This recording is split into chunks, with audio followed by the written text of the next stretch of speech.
எதிர்த்து பேசினாதான் எதிர்கட்சின்னு ப்ரூவ் பண்ண முடியும்னு நினைச்சுக்கிட்டு பேசின எதிர்கட்சியை சேர்ந்த எதிர்கட்சி தலைவர் உள்ளிட்ட மாண்புமிகு உறுப்பினர்களுக்கும் வணக்கமும் நன்றியும். பதிலுரை வழங்குற அதே நேரத்தில் நம்மளை சட்டமன்ற உறுப்பினராக தேர்ந்தெடுத்த பெரம்பூர் தொகுதி மக்களுக்கு நம்மளோட நெஞ்சார்ந்த நன்றிகள். அதே மாதிரி ராஜினாமா பண்ணிட்டாலும் நம்மளை தேர்ந்தெடுத்த திருச்சி கிழக்கு மக்களுக்கும் இந்த மன்றத்தில் நம்மளோட நன்றியை பதிவு செய்கிறோம். அப்புறம் நம்மளோட அரசியல் பயணத்தை பற்றியும் கொஞ்சம் பதிவு செய்ய விரும்புகிறோம். நாம் ஏதோ ஷூட்டிங்லேருந்து நேராக வந்து சிஎம் ஆன மாதிரியே சில பேர் ஒரு இமேஜ் கிரியேட் பண்ணுறாங்க. அவங்களுக்கு அவங்க ஆசைப்படுற லாங்குவேஜ்லேயே சொல்கிறோம், அது வெறும் ரீல் தான், ரியல் கிடையாது. ஒரு சாதாரண நடிகனாக நம்ம கெரியர் தொடங்குச்சு. அப்புறம் அப்படியே சின்சியராக உழைச்சி மேலே வந்தோம்.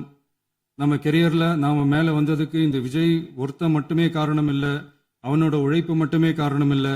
இந்த விஜயோட உழைப்புக்கும் உயர்வுக்கும் பின்னாடி இருக்கிற ஒட்டுமொத்த தமிழ்நாட்டு மக்களோட அன்பும் அரவணைப்பும் தான் காரணம். ஒவ்வொரு வீட்டில் இருக்க ஒவ்வொருத்தரும் நம்மளை அவங்க வீட்டில் ஒருத்தனா ஏற்றுக்கிட்டது தான் நமக்கு கடவுளும் மக்களும் தந்த மிகப்பெரிய வரம். அதுக்காகவே கடவுளுக்கு சமமான நம்மளோட சொந்தங்களான தமிழக மக்கள் அனைவருக்கும் மீண்டும் மீண்டும் நன்றி. இப்படி நம்மளை தாயன்போடு அள்ளி அரவணைச்ச தமிழ்நாட்டு மக்களுக்கு நாம் எப்படியெல்லாம் துணையாக இருந்தோம், எப்படியெல்லாம் மக்களோட மக்களாக இருந்தோம்னு சொல்கிறேன். 1990ஸ்லேயே ரசிகர் மன்றமாக இருந்தப்பவே மக்களுக்கு துணையாக நிற்க ஆரம்பித்தோம். அதுக்கப்புறம் நற்படி மன்றமாகவும் அதுக்கப்புறம் விஜய் மக்கள் இயக்கமாகவும் மாறி மக்களோட மக்களாக நின்றுகிட்டு இருந்தோம். 2008 ஈழத் தமிழருக்கு ஆதரவாக உண்ணாவிரதம் போராட்டம் செஞ்சோம். போர் முடிவுக்கு வரணும், நம்ம தொப்புள் கொடிய உறவுகளான ஈழத் தமிழர்களுக்கு பாதுகாப்பான நிம்மதியான ஒரு வாழ்வு கிடைக்கணும்னு அன்னைக்கே கோரிக்கை வச்சோம். 2009 ஆரம்பிச்ச விஜய் மக்கள் இயக்கம் வழியா நம்மளோட மக்கள் நல பணிகளை எக்ஸ்டெண்ட் அண்ட் எக்ஸ்பேண்ட் பண்ணிக்கிட்டே வந்தோம். கல்விக்கு துணையா இருந்தோம், சோஷியல் சர்வீஸ் செஞ்சோம், வெள்ள நிவாரணத்துல துணையா இருந்தோம், கொரோனா காலத்துல மக்களுக்கு தோள் கொடுத்தோம். விலையில்லா விருந்தகம், குருதியகம், முட்டைப்பால் ரொட்டி திட்டம், விழியகம், பயிலகம், நூலகம், இப்படி பல வழியில மக்களுக்கு துணையா இருந்தோம். அப்புறம் நம்மளோட திரைப்படங்கள்ல நம்மளால முடிஞ்ச வரைக்கும் ஊழல் எதிர்ப்பை சொன்னோம், சமூக நீதியை சொன்னோம், கல்வியை பத்தி சொன்னோம், அரசியலை பத்தி சொன்னோம். அரசியலை பத்தி பேசுனதுனால நம்ம படங்கள் சந்திச்ச இதுவரைக்கும் சந்திக்கிற பிரச்சனையை பத்தி எல்லாருக்குமே தெரிஞ்சது தான். இது மட்டும் இல்லாம 2011 நாகப்பட்டினத்தில் மீனவர் பிரச்சனைகளுக்கு ஆதரவாக ஒரு பெரிய பொதுக்கூட்டம் நடத்தினோம். மீனவர்கள் மீதான தாக்குதலை கண்டிச்சு பேசி அதில் நம்மளோட எதிர்ப்பை பதிவு செஞ்சோம். 2017 ஜல்லிக்கட்டு போராட்டத்தில் தமிழர் பண்பாட்டு உரிமைக்கான நம்மளோட ஆதரவை தெரிவித்தோம். 2018 ஸ்டெர்லைட் போராட்டம், துப்பாக்கி சூட்டில் பாதிக்கப்பட்ட நம்ம சொந்தங்களை நேரில் சந்திச்சு ஆறுதல் சொன்னோம். 2021 உள்ளாட்சி தேர்தலில் விஜய் மக்கள் இயக்க வேட்பாளர்கள் போட்டியிட்டு ஜெயிச்சாங்க. கல்வி விருது விழா நடத்தி சிறந்த மதிப்பெண் பெற்ற மாணவ மாணவிகளுக்கு ஊக்கத்தொகையும் பரிசும் கொடுத்தோம். 2024 தமிழக வெற்றி கழகத்தை ஆரம்பிச்ச உடனேயே CAA-வை எதிர்த்து அறிக்கை விட்டோம். அரசியல் கட்சி ஆரம்பிச்சு விழுப்புரம் மாவட்டத்தில் விக்கிரவாண்டியில் நம்மளோட முதல் மாநில மாநாட்டிய வெற்றி கொள்கை திருவிழாவை நடத்தினோம். தந்தை பெரியார், பெருந்தலைவர் காமராஜர், அண்ணல் அம்பேத்கர், வீரமங்கை வேலுநாச்சியார், மக்கள் சேவகர் அஞ்சலை அம்மாள்னு நம்மளோட 5 கொள்கை தலைவர்களை அறிவிச்சோம். இந்தியாவிலே 2 பெண் ஆளுமைகளை கொள்கை தலைவர்களை அறிவிச்ச ஒரே கட்சி நம்ம டிவிக்கு மட்டும்தான் என்ற பெருமையோடு அறிவிச்சோம். பெரியார் சொன்ன மாதிரியே அவர் சொன்னதில் நமக்கு ஏற்புடையதை மட்டும் எடுத்துக்கிட்டோம். அவரோட கடவுள் மறுப்பு கொள்கையில் நமக்கு உடன்பாடு இல்லைன்னு ஓப்பனா அறிவிச்சோம். நமக்கு கடவுள் நம்பிக்கை உண்டுன்னு அறிவிச்சோம். யாரோட நம்பிக்கைக்கும் நாம் எதிரானவங்க இல்லைன்னு தெளிவா அறிவிச்சோம். பெண் கல்வி, பெண்கள் முன்னேற்றம், சமூக சீர்திருத்தம், சமூக நீதி, இப்படி பெரியாரோட கருத்துக்களை நிறையவே ஏத்துக்கிட்டோம்னு அறிவிச்சோம். அண்ணல் அம்பேத்கரோட சம வாய்ப்பு, சம நீதி, சமத்துவத்தை ஃபாலோ பண்ணுவோம்னு அறிவிச்சோம். பெருந்தலைவர் காமராஜரோட மதச்சார்பின்மையை ஏத்துக்கிட்டதோட அவரோட நேர்மையான நிர்வாகத்தையே ஒரு கொள்கையா ஏத்துக்கிட்டோம்னு அறிவிச்சோம். வீரமங்கை வேலு நாச்சியாரோட மண் மீட்பையும் சமூக நல்லிணக்கத்தையும் பின்பற்றுவோம்னு அறிவிச்சோம். மக்கள் சேவகர் அஞ்சலை அம்மாளோட விடுதலை வேட்கையையும் மக்களோட வாழ்வாதாரத்துக்காக உறுதியாக நிற்கிறதையும் பின்பற்றுவோம்னு சொன்னோம். எல்லாருக்கும் எல்லாமும் கிடைக்கணும், எம் மதமும் நம் மதம்னு சொல்லி மதச்சார்பற்ற சமூக நீதி தான் நம்ம கொள்கைன்னு அறிவிச்சோம். நம்ம கொள்கை எதிரி யாரு, அரசியல் எதிரி யாருன்னு ஓப்பனா அறிவிச்சோம். எல்லாத்துக்கும் மேல பிறப்புக்கும் எல்லா உயிருக்கும்ன்றத நம்மளோட அடிப்படை அரசியல் கோட்பாட்டா அறிவிச்சுட்டு தான் அரசியலுக்கே வந்தோம். நம்ம மதுரை மாநாட்டில் நம்மளோட தேர்தல் அரசியல் மற்றும் ஆட்சி அதிகார அரசியல் வழிகாட்டியா அறிஞர் அண்ணாவையும் புரட்சி தலைவர் எம்ஜிஆரையும் ஏத்துக்கிட்டதா அறிவிச்சோம். அப்புறம் இன்னனையும் நாம இங்க பதிவு செஞ்சே ஆகணும். எல்லாரும் கட்சி ஆரம்பிச்சுட்டு தான் ஒவ்வொரு வீட்டுக்குள்ளேயும் போவாங்க. ஆனா நாம ஒவ்வொரு வீட்டுக்குள்ளேயும் போனதுக்கு அப்புறம் தான் கட்சியவே ஆரம்பிச்சிருக்கிறோம். ஒவ்வொரு வீட்டில் ஒவ்வொருத்தரும் நம்மள அவங்க பிள்ளையா, மகனா, அண்ணனா, தம்பியா ஏத்துக்கிட்டதும் இயல்பா நடந்துச்சு. தமிழ்நாட்டு மக்களோட மனசுக்குள்ள போறதுக்கு நாம பட்ட பாடு நமக்கு மட்டும்தான் தெரியும். இதெல்லாம் புரிஞ்சாலும் புரியாத மாதிரி இருக்கிறவங்க தான் நம்மள நடிகன் என்று சொல்லியும் நம்ம கட்சிய நடிகன் கட்சின்னு சொல்லியும் சில நக்கல் நையாண்டி இதெல்லாம் பேசுவாங்க. அதை பத்தி நமக்கு கவலை இல்லைன்னு. இப்படி நம்ம அரசியல் பயணம் ரொம்ப டிரான்ஸ்பரண்டா தான் ஆரம்பிச்சிருக்கு. இந்த 2026 தேர்தலில் கூட்டணியே இல்லாமல் தனியா நின்னோம். மக்கள் நம்மளை தெளிவா புரிஞ்சுக்கிட்டதாலையும் நம்ம டிவிகே தோழர்களோட உழைப்பாலையும் நாம 35% வாக்குகளை வாங்கினோம். 1,72,00,000 வாக்குகளோட தமிழ்நாட்டிலேயே தனி பெரும் கட்சியா வந்தோம். தமிழக மக்களாலையும் நம்மளோட ஆதரவு இயக்கங்களாலையும் இதோ இன்னைக்கு இங்க நம்ம டிவிகே ஆளும் கட்சியா உட்கார்ந்துருக்கிறோம். இந்த ஆளும் கட்சியா ஆனதும் அவ்வளவு சாதாரணமாலாம் நடந்துடல. 2.25 வருஷத்துல ஆட்சிக்கு வந்துட்டீங்கன்னு ரொம்ப கிண்டலா கேலியா சிலர் பேசுறாங்க. எங்களோட இந்த 2.25 வருஷ டிராவல்ல எவ்வளவு வலியும் வேதனையும் இருக்குது. நம்மளோட மக்கள் சந்திப்புக்கே அவ்வளவு இடையூறு, அவ்வளவு தடைகள், ஊர் உலகத்துல யாருக்கும் இல்லாத ஒன்னா நமக்கு மட்டுமேன்னு தனியா ஸ்பெஷலா எக்ஸ்க்ளூசிவா நிறைய நிபந்தனைகள், நெருக்கடிகள், கட்டுப்பாடுகள், நம்மளை சந்திக்க வர்ற மக்களுக்கு சரியான பாதுகாப்பு இல்லாம, நம்ம கூட்ட நிகழ்ச்சிக்கு போதுமான பாதுகாப்பு இல்லாமன்னு இன்னும் வெளியே சொல்ல முடியாத நிறைய சூழ்ச்சிகள் எல்லாத்தையும் தாண்டி தான் நாம் இந்த இடத்துக்கு வந்திருக்கிறோம். But still miles to go. நம்ம டிராவல்ல எல்லாத்துக்கும் முச்சமா நம்மளோட சொந்தங்கள், நம்மளோட உறவுகள், 41 பேர் கரூர் சம்பவத்தில் இழந்த வேதனை எல்லாம் எப்படி சொல்றதுனே தெரியல. நம்ம மனசை விட்டு என்னைக்கும் அந்த வலியும் வேதனையும் நீங்கவே நீங்காது. அதுலயும் நம்ம மேலேயே பழி போட்ட கொடுமையெல்லாம் இருக்கும் பாருங்க, அதெல்லாம் வேற லெவலுங்க. என்னத்துக்கு அப்படியெல்லாம் செஞ்சாங்கன்னு தெரியல. அரசியல்னா இப்படியெல்லாம் கொடூரமா இருக்கணுமா என்ன? சரி விடுங்க. இந்த விஜய் இவனோட மக்களுக்காக எதையும் தாங்க தயாரா ஆகிட்டான். இவ்வளவு பெயின்ஃபுல்லான நம்ம பொலிட்டிக்கல் டிராவல்ல நம்மளோட மிகப்பெரிய ஆறுதலும் பலமும் என்ன தெரியுமா? என் நெஞ்சில் குடியிருக்கும் என்னோட தமிழ்நாட்டு மக்களும், என் உயிருக்கு உயிரான என்னோட தோழர்களும் தான். அவங்களோட பலத்தால தான். அன்னைக்கு 1967 முன்னாள் முதல்வர் மாண்புமிகு அறிஞர் அண்ணா அவர்கள் தலைமையில் அமைஞ்ச சாமானியர்களோட ஆட்சி மாதிரி, 1977 முன்னாள் முதல்வர் மாண்புமிகு புரட்சி தலைவர் எம்ஜிஆர் அவர்கள் தலைமையில் அமைஞ்ச மிக சாமானியர்களோட ஆட்சி மாதிரி, இதோ இன்னைக்கு அதே வரிசையில 2026 சட்டமன்ற தேர்தலில் இந்த விஜயோட தோழர்கள் இடம்பெற்ற ஒரு மிக மிக சாமானியர்களின் ஆட்சி அமைஞ்சிருக்கு. வாகை சூடும் வரலாறு திரும்பி இருக்கிறது. இப்படி ஒரு தீர்ப்பை மக்கள் அளிச்சதுனால தான் தமிழக வரலாற்றில் ஒரு மகத்தான கூட்டணி ஆட்சியை நாம் அமைச்சிருக்கிறோம். இளைஞர்களால என்ன செய்ய முடியும், பெண்களால என்ன செய்ய முடியும்னு கேட்டவங்களுக்கான பதில் தான் இன்னைக்கு அமைஞ்சிருக்கிற நம்ம ஆட்சி. ஒரே ஒரு குடும்பம் மட்டும் முக்கியம்னு சொல்றது நம்மளோட ஆட்சி அதிகார அரசியல் இல்ல. தமிழ்நாட்டில் இருக்கிற ஒவ்வொரு குடும்பமும் முக்கியம்னு சொல்றது தான் நம்ம அரசியல். நம்மளோட ஆட்சி அதிகாரம் அதான் நம்மளோட மனசாட்சி உள்ள மக்களாட்சி. இந்த 2026 தேர்தலில் யாராலும் உடைக்கவே முடியாதுன்னு சொன்ன மதத்தை உடைச்சோம், சாதியை உடைச்சோம், முக்கியமா காசு கொடுத்து ஓட்டு வாங்குற ஒரு நச்சு கலாச்சாரத்தையே சுக்கு நூறா தூள் தூளா உடைச்சிருந்தோம். நாம கிளீன் கவர்னன்ஸ் அண்ட் குட் கவர்னன்ஸ்ல உறுதியா இருக்கிறோம். இப்ப மட்டும் இல்ல, எப்பவுமே இப்படிதான் இருப்போம்.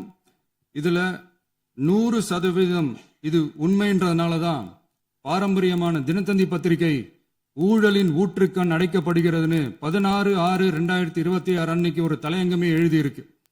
ஒரு தவறு செய்தால் அது தெரிந்து செய்தால் அவன் தேவன் என்றாலும் விடமாட்டேன் என்று எம்ஜிஆர் அன்று பாடினார்.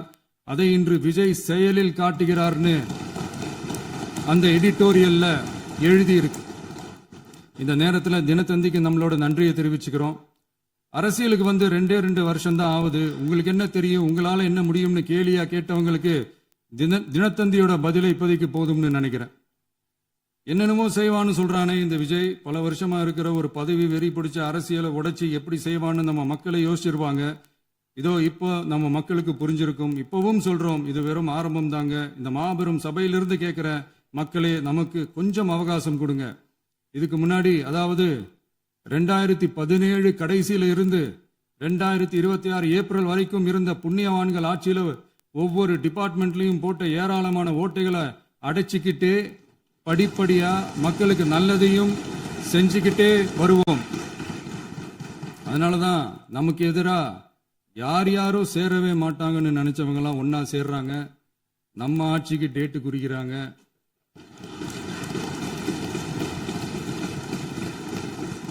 சரி, அவங்கள நம்ம மக்களே பார்த்துப்பாங்க, அதை விடுங்க.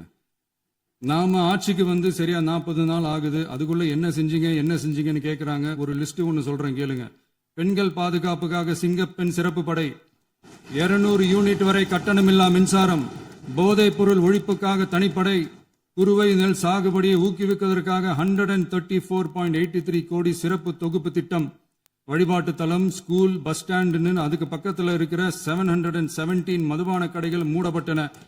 அங்க வேலையில் இருந்தவர்களுக்கு வேறு கடைகளில் வேலை, கவனிக்கப்படாமல் விடப்பட்ட அம்மா உணவகங்கள் புதுப்பிக்கப்பட்டன.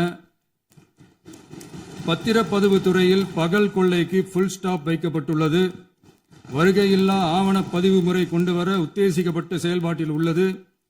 அரசு மற்றும் தனியார் மருத்துவமனையில் ஸ்கேன் மையங்களில் கருவுறுவதற்கு முன் மற்றும் பின் ஏற்படும் தவறுகளை கண்காணிக்கவும், மருத்துவ நிறுவனம் முறைப்படுத்தும் சட்ட விதிகள் பின்பற்றப்படுகிறதா என கண்காணிக்கவும், மருத்துவ மற்றும் ஊரக பணிகள் இயக்கத்தின் பயன்பாட்டிற்காக 40 புதிய வாகனங்கள் வழங்கப்பட்டுள்ளது. கூட்டுறவு வங்கியின் ஏழை எளிய மக்கள் வாங்கிய கடனுக்கு முதல் முத்தாய்ப்பாக ரூபாய் 2045 கோடி தள்ளுபடி வழங்கி ஆணையிடப்பட்டுள்ளது. ஒன்றிய அரசிடம் கேட்டுக்கொண்டதற்கிணங்க கடந்த 2 வருடமாக நிறுத்தி வைக்கப்பட்ட இருந்த ஜல் ஜீவன் மிஷன் திட்டம் புதுப்பிக்கப்பட்டு ஜல் ஜீவன் மிஷன் திட்டம் 2.0 நடைமுறைக்கு கொண்டு வரப்பட்டுள்ளது. 18,500 கோடி அளவில் உறுதியளிக்கப்பட்ட காஞ்சிபுரம் மாவட்டத்தில் மைய விரிவாக்க திட்டம், கோயம்புத்தூரில் மின்னணு பொருட்கள் மற்றும் மின்னணு அமைப்புகள் உற்பத்தி திட்டம் மற்றும் திருவள்ளூர் மாவட்டத்தில் காட்டுப்பள்ளி LNT கப்பல் கட்டும் தளம் விரிவாக்க திட்டத்திற்கு ஒப்பந்தங்கள் போடப்பட்டுள்ளன. அனைத்து நிர்வாக நடவடிக்கைகளும் மின்னணு முறையில் மாற்றம் கொண்டு வர நடவடிக்கை எடுக்கப்பட்டு வருகிறது. சட்டவிரோத கல்குவாரி மற்றும் அனுமதியின்றி கனிமங்களை எடுத்துச் செல்வது தடுக்கப்பட்டுள்ளது. பல்வேறு குவாரிகள் சீல் வைக்கப்பட்டுள்ளன. கனிமங்களை கண்காணிப்பது, எல்லைகளை நிர்ணயிப்பது மற்றும் ஆளில்லா விமானம் மூலம் அளவீடு செய்வது போன்றவற்றை செயல்படுத்துவதற்கான பணிகள் மேற்கொள்ளப்பட்டு வருகின்றன. அனைத்து துறைகளிலும் அலுவலர் தலையீடு இல்லாமல் லஞ்ச லாவண்யமற்ற தமிழகத்தை உருவாக்க அனைத்து நடவடிக்கைகளும் முடுக்கிவிடப்பட்டுள்ளது. இதெல்லாம் சாம்பிள் தான், இன்னும் இருக்கு. இந்த வெறும் 40 நாளுக்குள்ளேயே இவ்வளவு செஞ்சிருக்கோம்னா, இனி வர்ற நாட்கள்ல கொஞ்சம் கொஞ்சமா படிப்படியா ஸ்டெடியா உழைச்சி லஞ்ச லாவண்யம் இல்லாத, ஊழல் இல்லாத, பெண்களுக்கு பாதுகாப்பான, சுதந்திரமான, டிரான்ஸ்பரண்டான தமிழ்நாட்டை நம்ம சொந்தங்களான தமிழக மக்களுக்கு தர்றது தான் நம்மளோட ஒன் அண்ட் ஒன்லி டார்கெட். கண்டிப்பா அதை நிறைவேற்றியே காட்டுவோம். 8 கோடி மக்கள் நம்மளோட இருக்கிறப்போ ஏங்க அதை செய்ய முடியாது? மாண்புமிகு பேரவைத் தலைவர் அவர்களே, தமிழ்நாட்டின் கருவூலம் எப்படி திசை மாறி உருமாறி தேய்ந்து ஓய்ந்து கிடைக்கிறதுன்னு சொன்னாங்க. திசை மாறி உருமாறி தேய்ந்து ஓய்ந்துன்னு வசனம் மாதிரி ரைமிங்கா இல்லாம வளமான இலக்கியமா இதே சபையில பேசினவங்களோட திறமையான ஆட்சியில நடந்த நிதி மேலாண்மையை பத்தி வெள்ளை அறிக்கையா வெளியிட்டோம். வெள்ளை அறிக்கை வந்ததிலிருந்தே கண்ணை கட்டுதுங்க. அந்த காலத்துல தான் பிள்ளையோ பிள்ளை தொல்லையோ தொல்லைன்னு சொன்னாங்க. அதே மாதிரி தாங்க அவங்க ஆட்சியாலையும் அவங்களாலையும் இன்னைக்கு தமிழ்நாட்டுக்கே தொல்லையோ தொல்லை. இப்படி ஒரு நிலைமையை உண்டாக்கி வச்சுட்டு இப்படி ஒரு நிலைமையை உண்டாக்கி வச்சுட்டு இவங்க சொல்றாங்க நமக்கு ஆட்சி செய்ய தெரியாதுன்னு, நம்ம அமைச்சர்களுக்கும் நம்ம சட்டமன்ற உறுப்பினர்களுக்கும் ஒன்றும் தெரியாதுன்னு. ஆமாங்க, எங்களுக்கு தெரியாதுதான். எங்க சட்டமன்ற உறுப்பினர்களுக்கும் அமைச்சர்களுக்கும் மக்கள் பணி செய்ய தெரிஞ்ச அளவுக்கு மக்கள் பணத்தை சுருட்ட தெரியாதுதான்.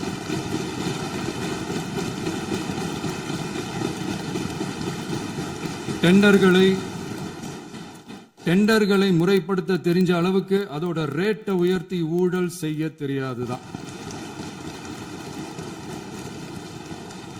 பதவி உயர்வு வழங்கவும் பணி இடமாற்றம் கலந்தாய்வு நடத்தவும் தெரியுமே தவிர பதவி உயர்வுக்கும் பணியிட மாற்றத்திற்கும் பணம் பறிக்க தெரியாதுதான். புதிய பணியிடங்கள் உருவாக்க தெரியுமே தவிர அந்த பணியிடங்களை பணத்துக்கு விற்க தெரியாதுதான். கோயில்கள்ல நடக்கிற நிர்வாக சீர்கேட்டை தடுக்க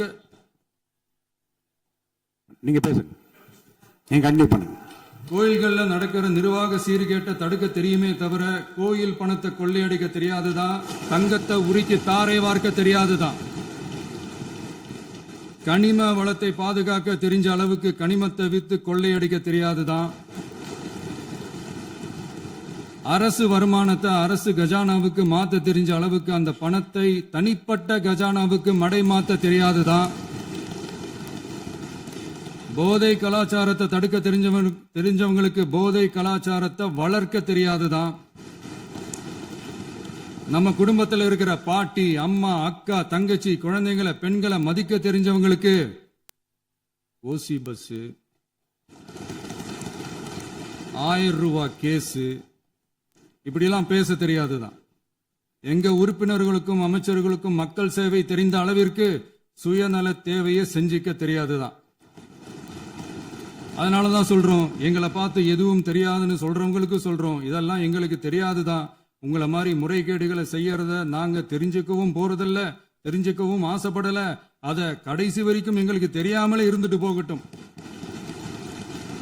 அதனால நாங்களும் எங்க மக்களும் வெரி வெரி ஹாப்பி தான். மாண்புமிகு பேரவைத் தலைவர் அவர்களே, எதிர்ப்பவர்கள் எதிர்க்கட்சி என்பதற்காக எங்கள் ஆட்சி மீது 1000 பழி போடலாம். ஆனாலும் தமிழக மக்களுக்கு உண்மையை உணர்த்த வேண்டியது நம்மளோட கடமை. மின்வெட்டை பொறுத்தவரை தமிழ்நாடு மின்மிகை மாநிலமாக இருந்தாலும் கடந்த காலங்களில் ஏற்பட்ட நிர்வாக குளறுபடிகளும் மின்சார சாதனங்கள் மற்றும் மின் மாற்றிகளில் ஏற்படும் பழுதாலும் வேண்டுமென்றே சிலரின் நடவடிக்கைகளாலும் இந்த மின்வெட்டிற்கு காரணமாக உள்ளது. மின் விநியோக மீட்பு நடவடிக்கைகளை ஒருங்கிணைப்பதற்காக எதிர்பாராமல் இரவு நேரங்களில் ஏற்படும் மின் தடங்களை விரைந்து சரி செய்வதில் 10 உயர்மட்ட கண்காணிப்பு குழுக்கள் மற்றும் 125 சிறப்பு மின் தடை நீக்க ரோந்து வாகனங்கள் வழங்கப்பட்டு 24 மணி நேரமும் கண்காணிக்கப்படுகிறது. கூடுதலாக தற்போது 77 புதிய மின் தடை நீக்க மையங்களும் உருவாக்கப்பட்டுள்ளன. விரைவில் இந்த மின்வெட்டு நிலைமை அறவே நீக்கப்படும். மாண்புமிகு பேரவைத் தலைவர் அவர்களே, நம்ம விவசாயிகள் எல்லாரும் நம்மளை நல்லா புரிஞ்சுக்கிட்டு தமிழக வெற்றி கழகத்தை ஏத்துக்கிட்டாலும் எதிர்கட்சிகளோட தூண்டுதலால சில இடங்கள்ல சில போராட்டங்கள் நடக்குது. எதிர்கட்சிகள் என்னதான் சித்து வேலை செஞ்சாலும் விவசாய பெருமக்கள் எல்லாரும் நம்ம ஆட்சி அவங்களுக்கான ஆட்சி தான் நல்லா புரிஞ்சுதான் வச்சிருக்கிறாங்க. இந்த வருஷம் எல்னினோ விளைவா எப்பவும் இருக்கிறத விட இந்த டைம் மழை குறையுங்கிறதையும் நம்ம விவசாயிகள் உணர்ந்துதான் இருப்பாங்க. இருந்தாலும் நம்ம அரசு நம்ம விவசாயிகளோட வாழ்வாதாரத்துக்காக பக்கபலமாகவும் உறுதியாகவும் துணை நிற்கும்ங்கிறத தெரிவிச்சுக்கிறோம்.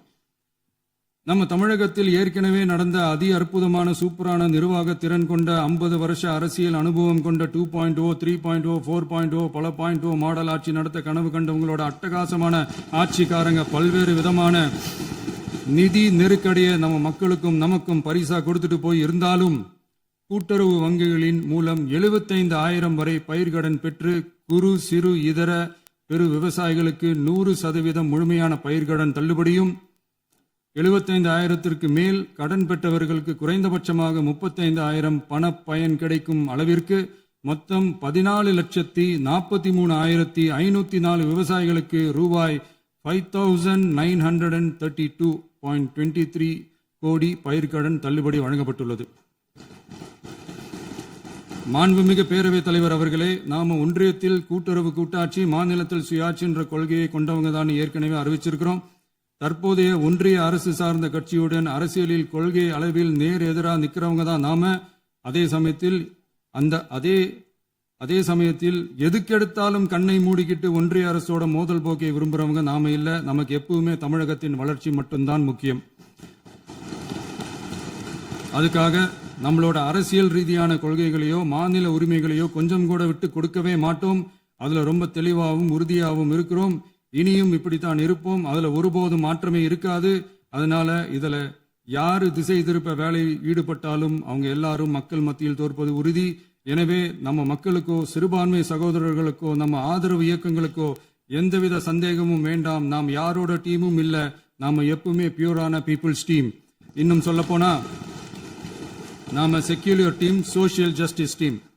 மாண்புமிகு பேரவைத் தலைவர் அவர்களே, அரசு விழாக்கள், கல்வி நிறுவனங்கள் மற்றும் பல அதிகாரப்பூர்வ நிகழ்ச்சிகளோட தொடக்கத்தில் நம்ம தமிழ்தாய் வாழ்த்த பாடுறது தான் வழக்கமா இருக்கு. தமிழ்தாய் வாழ்த்த பொறுத்த வரைக்கும் நம் அரசு இதுல நம்மளோட உறுதியான நிலைப்பாட்டை ஒன்றிய அரசுக்கு மிக தெளிவா தெரிவிச்சிருக்கு. அது இல்லாம இதில் மாநில அரசின் கொள்கைக்கு ஏற்ப ஒன்றிய அரசின் அறிவிக்கையில் திருத்தம் மேற்கொள்ள கோரிக்கையும் விடுக்கப்பட்டுள்ளது. நீட் தேர்வை பொறுத்தவரை கிராமப்புற மற்றும் பொருளாதார ரீதியாக பின்தங்கிய மாணவர்களுக்கு சமமான வாய்ப்பை வழங்குவதில்லை. மருத்துவ கல்வியில் சமூக நீதி மற்றும் சம வாய்ப்பை நீட் பாதிக்கிறது என்பதை உணர்கிறோம். எனவே மருத்துவ படிப்புகளுக்கான சேர்க்கையை 12ஆம் வகுப்பு மதிப்பெண்களின் அடிப்படையில் நடத்த வேண்டும் என்று நமது அரசு வலியுறுத்தி வருகிறது. மத்திய அரசிடம் நீட்டிலிருந்து தமிழ்நாட்டிற்கு விலக்கு வழங்க வேண்டும் என்று கோரிக்கை விடுத்துள்ளது. மாண்புமிகு பேரவைத் தலைவர் அவர்களே, பேரறிஞர் அண்ணா அவர்கள் தலைமையிலான அரசு 1968 இருமொழி கொள்கையை நடைமுறைப்படுத்தியது. தமிழ் ஆட்சி மொழி, தமிழ் மொழியை பாதுகாப்பது, மாணவர்களுக்கு ஆங்கிலத்தின் மூலம் உலக அளவிலான வாய்ப்புகளை வழங்குவது, எந்த ஒரு மொழியையும் கட்டாயமாக திணிப்பதை தவிர்ப்பது மற்றும் எதிர்ப்பது, நிலத்தின் மொழி மற்றும் பண்பாட்டு அடையாளத்தை பேணுவது என்பதை நம் தமிழக வெற்றிக் கழக ஆட்சி ஏற்றுக்கொண்டுள்ளது. எனவே தமிழ்நாட்டில் தமிழ் ஆட்சி மொழி மற்றும் இருமொழி கொள்கை என்பதில் நமக்கு மாற்று கருத்தே இல்லை. மாண்புமிகு பேரவைத் தலைவர் அவர்களே, கடந்த 11/6/2026 அன்று நடந்த நிதி ஆயோக் கூட்டத்தில் தமிழ்நாடு அரசின் சார்பாக கலந்து கொண்டு வறுமையற்ற தமிழ்நாடு இயக்கம் உருவாக்க தேவையான நிதியையும், தமிழ்நாட்டுக்கு 2 எய்ம்ஸ் மருத்துவமனைகளை தருமாறும், மருத்துவம் மற்றும் பல் மருத்துவ படிப்பிற்கு 12ஆம் வகுப்பு மதிப்பின் அடிப்படையில் இடங்களை நிரப்புதல் குறித்தும், செயற்கை நுண்ணறிவு தொடக்க நிறுவன வளர்ப்பு மையங்கள் தமிழ்நாட்டில் அமைக்கவும், இளைஞர் திறன் மற்றும் வேலைவாய்ப்பு இயக்கம் செயல்படுத்த வேண்டியும், பெண்கள் தலைமையிலான வளர்ச்சி குறித்தும், மீனவ சமுதாயங்களின் வாழ்வாதாரம் மற்றும் மீன்பிடி படகுகள் மற்றும் மீனவர்களை விடுவித்தல் குறித்து நிரந்தர நடவடிக்கை எடுக்க வேண்டியும், காலநிலை தாங்கும் தன்மை பெருந்திட்டம் 2045 கீழ் விண்வெளி உற்பத்தி மையத்தை தேசிய விண்வெளி உற்பத்தி மையமாக அறிவிக்க கோரியும், தமிழ்நாட்டில் சாலை போக்குவரத்து, நெடுஞ்சாலை மற்றும் ரயில்வே அமைச்சகத்தின் மேம்பாட்டு குறித்தும், அனைத்து கிராமங்களையும் டிஜிட்டல் இணைப்பு வசதி ஏற்படுத்துதல் குறித்தும், கூட்டு குடிநீர் திட்டம் தொடரவும், அரசின் விழாக்களில் தமிழ்தாய் வாழ்த்துக்கான முதலிடத்திற்கான கோரிக்கையும், மேகதாது அணை கட்டுமான நிறுத்தத்தை உறுதிப்படுத்தவும், மாநிலத்தின் மீது மும்மொழி கொள்கையை வற்புறுத்தாமல் புதிய கல்விக் கொள்கையை திணிக்காமல் தமிழகத்திற்கான கல்வித்தொகை ரூபாய் 3284 கோடியை விடுவிக்க கோரியும், ஆண்டுதோறும் 5 லட்சம் இளைஞர்களுக்கு உதவித்தொகையுடன் கூடிய பணியினை தொழில்நுட்ப பயிற்சி வழங்க ஒத்துழைப்பு வழங்குமாறும், ஒகேனக்கல் 3ஆம் கட்ட கூட்டு குடிநீர் திட்டத்திற்கான நிதி ரூபாய் 2283.40 விடுவிக்கவும், வேலை வாய்ப்பு மற்றும் வாழ்வாதாரத்துக்கான உத்தரவாத திட்டத்தின் கீழ் வேலை வாய்ப்புகளை உருவாக்க உடனடி நடவடிக்கை மேற்கொள்ள வேண்டியும் மற்றும் திருக்குறளை தேசிய இலக்கியமாக அறிவிக்குமாறும் தமிழ்நாடு சார்பில் பேசியுள்ளோம் என்பதை தெரிவித்துக் கொள்கிறோம். மாண்புமிகு பேரவைத் தலைவர் அவர்களே, அண்டை மாநிலங்களுடனான நட்புறவு ஒரு மாநிலத்தின் வளர்ச்சிக்கும் நாட்டின் ஒற்றுமைக்கும் மிகவும் அவசியமானது. தமிழ்நாடு தனது அண்டை மாநிலங்களுடன் நதி நீர் பங்கீடு, பொருளாதாரம், கல்வி, கலாச்சாரம் மற்றும் போக்குவரத்து துறைகளில் நல்லுறவை பேணி வருகிறது. பரஸ்பர மரியாதை, ஒத்துழைப்பு மற்றும் கூட்டாட்சி தத்துவத்தின் அடிப்படையில் அண்டை மாநிலங்களுடனான நட்புறவை வலுப்படுத்தவும் நமது ஆட்சியில் காக்கப்படுகிறது. மாண்புமிகு பேரவைத் தலைவர் அவர்களே, சட்டம் ஒழுங்கை பற்றி பேச்சு வந்தது. சட்டம் ஒழுங்கு சரியா இருக்கணும் அப்படின்றதுல எங்களுக்கு மாற்று கருத்தே கிடையாது. கண்டிப்பா லா அண்ட் ஆர்டர் கரெக்டா இருக்கணும், கரெக்டா இருக்கும், இருக்க வைப்போம். அதே மாதிரி பெண்கள் பாதிக்கப்படுறதையும் இங்க யாராலையும் சகிச்சுக்கவே முடியாது. அதுக்கான கடுமையான நடவடிக்கைகள் நம்ம அரசு எடுத்துக்கிட்டு இருக்கிறோம். இந்த சிங்கப்பெண் சிறப்பு அதிரடிப்படை கூட அதுக்கான ஒரு ஃபர்ஸ்ட் ஸ்டெப் தான். அதே மாதிரி இந்த போதைப் பொருள் நடமாட்டம் அதை கண்ட்ரோல் பண்றதுக்கும் நம்ம அரசு கடுமையான நடவடிக்கைகள் எடுத்துக்கிட்டு இருக்கிறோம். அதையும் கண்டினியூ பண்ணி எடுப்போம். மாண்புமிகு பேரவைத் தலைவர் அவர்களே, இப்ப நான் சொன்ன இந்த பிரச்சனைகள்லாம் 2026 போன மாசம் மே மாசம் 10ஆம் தேதி புதுசா வந்துடல. இதெல்லாம் பல வருஷமா இருக்கிற பிரச்சனைகள் தான், பல வருஷமா கண்டுக்காம விட்ட பிரச்சனைகள் தான். இன்னைக்கு எதிர்கட்சிக்காரங்க அதை பத்தி கேட்கும் போது எனக்கு அது அக்கறையா தெரியல, அவதூறு அரசியலா தான் தெரியுது, பழி போடுற அரசியலா தான் தெரியுது. இப்படி அவதூறு பழி போடுறவங்களை பார்த்து ஒன்னே ஒன்று தான் கேட்கணும்னு தோணுது. கடந்த 9-10 மாசமா நம்ம ஸ்டேட்ல சட்டம் ஒழுங்கு டிஜிபியே இல்லை. சட்டம் ஒழுங்கு டிஜிபியை போடுங்கன்னு சொல்லி எல்லாம் ஓஞ்சு போயிட்டோம். போன ஆட்சியில் நடந்ததுக்கெல்லாம் இப்பதான் விடையே கண்டுபிடிக்கிறோம் நம்ம ஆட்சியில்.